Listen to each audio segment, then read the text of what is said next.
Before that, though, the owners of 3 houses that were suddenly demolished last year have been ordered to rebuild them exactly as they were by the council. Tower Hamlets says it's not been given a suitable explanation for why the properties in the Coldharbour Conservation Area were torn down in the first place. Aisha Baksh has been finding out more. They survived the Blitz, but not the wrecking ball of property developers.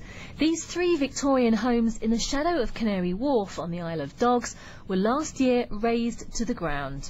It came as a shock to local residents who witnessed the demolition, which went on way into the night.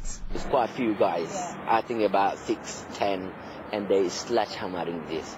Then I asked them what happens, and they couldn't speak English. I think they're Eastern European or whatever. Then I left. They blocked the road, and that happened until 12 o'clock at night.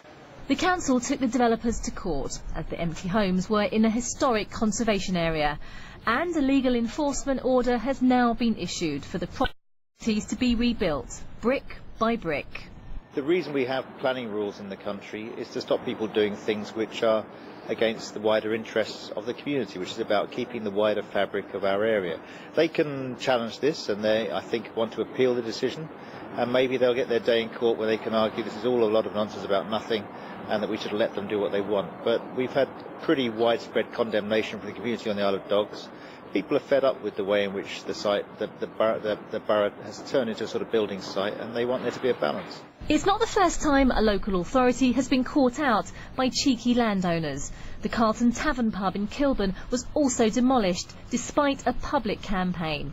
Brick by brick, brick by brick. Westminster Council served the same order, and it's now being rebuilt.